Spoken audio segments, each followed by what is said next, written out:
दोस्तों नमस्कार। दोस्तों स्वागत है आपका हमारे यूट्यूब चैनल स्टार एजुकेशन में।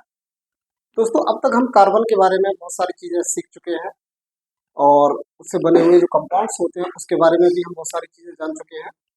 आज हम कार्बन के ही एक आगे के टॉपिक यानी कार्बन यौगिकों की रासायनिक गुण यानी chemical properties of carbon compounds के बारे में जानकारी लेते हैं कि इनका केमिकल रासायनिक गुण क्या होते हैं कार्बन यौगिक। तो इसके मोस्टली जो रिएक्शंस हैं उसके बारे में हम जानकारी देखते हैं कि दहन क्या होता है, कार्बन यौगिकों में जो कम्बशन होता है वो किस तरीके से होता है या ऑक्सीकरण किस तरीके से होता है, इसको ऑक्सीडेशन कहते हैं। प्रतिस्थापन सब्स्टिट्यूट किस तरीके से होता है और इसके बाद में संकलन एडिशन रिएक्शंस किस तरह से होती है। तो आज हम कार्बन यौगिकों में कार्बन कंपाउंड्स में जो डिफरेंट टाइप्स की रिएक्शंस होती हैं उसके बारे में जानकारी देखते हैं कि किस प्रकार से कार्बन कंपाउंड्स जो है वो रिएक्शन करते हैं। तो पहला दिया हुआ है यहाँ पर दहन, ये दहन दिया हुआ है, कंबशन इसको कहते हैं। तो ये क्या होता है, कार्बन अपने सभी अपर रूपों में जो भी इसके जितने भी एलोट्रोप्स होते हैं, चाहे वो ग्रेफाइट हो, चाहे वो डायमंड हो या वो बुकनिस्टर फ्लेरिन हो, जो भी इसके एलोट्रोप्स हैं उनमें कार्बन ऑक्सीजन की उपस्थिति में यानी कार्बन यौगिक जो भी है या कार्बन का जो भी एलोट्रोप्स है, जो भी ये एलोट्रोप्स अपर रूप है, और फिर से एक बार रिपीट कर रहा हूँ, चाहे वो हीरा हो या वो ग्रेफाइट हो या वो फ्लेरिन हो, ये ऑक्सीजन की प्रेजेंस में, ऑक्सीजन के साथ में जब इसको हम जलाते हैं, दहन करते हैं, उपस्थिति में दहन करते हैं इसका, तो ये ऊष्मा और प्रकाश देते हैं। ये कार्बन यौगिक जब हम इनको जलाते हैं कार्बनिक यौगिकों को, तो ये दहन करने पर ऑक्सीजन की उपस्थिति में ऊष्मा और प्रकाश देते हैं।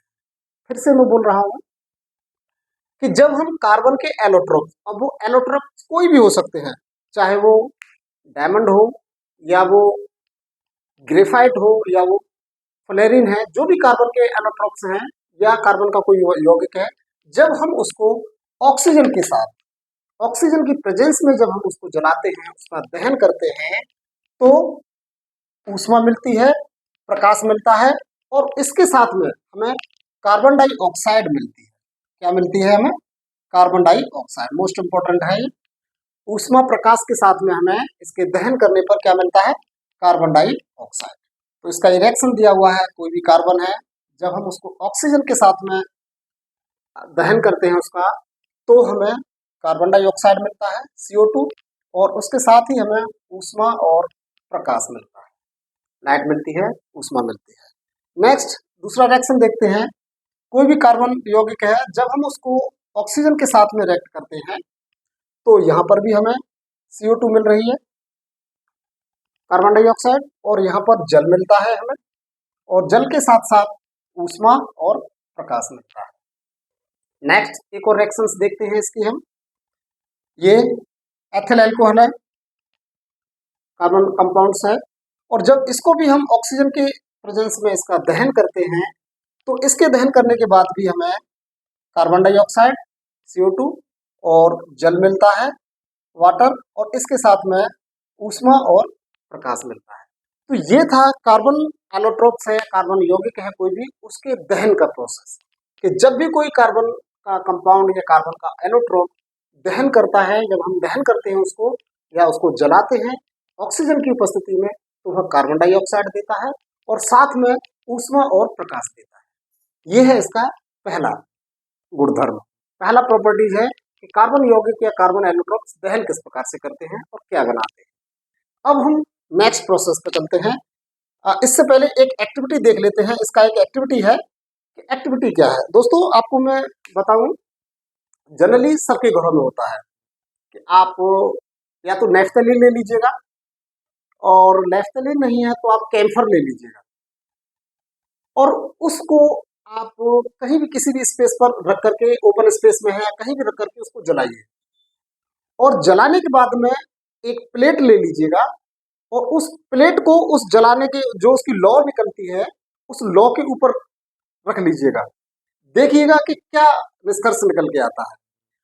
अगर प्लेट कि नीचे की साइड जिस पर लौ लग रही है अगर वो काली पड़ जाती है, काजल जम जाता है, तो आप मानिएगा कि कैम्फर है या नेफ्थलीन है, अगर हम उसको ऑक्सीजन की उपस्थिति में जलाते हैं तो वो प्लेट नीचे से काली हो जाएगी और उस पर काजल जम जाएगा।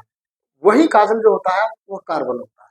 तो ये एक प्राकृतिक हम प्रैक्टिकल कर सकते हैं, एक एक्टिविटी कर सकते हैं और इस प्रकार से हम पता लगा सकते हैं कि हाँ, कार्बन के एलोट्रोप को जब हम ऑक्सीजन की उपस्थिति में जलाते हैं तो कार्बन डाइऑक्साइड तो निकले ही निकलेगी, साथ ही बहुत ज्यादा धुआं निकलता है और उसी से प्लेट जो तस्तरी है उसकी नीचे की सतह जो होती है वो काली हो जाती है, काजल बन जाता है। दूसरा इसकी जो रिएक्शन है, उस दूसरी रिएक्शन पर हम चलते हैं, ऑक्सीकरण। इसको हम ऑक्सीडेशन भी कहते हैं।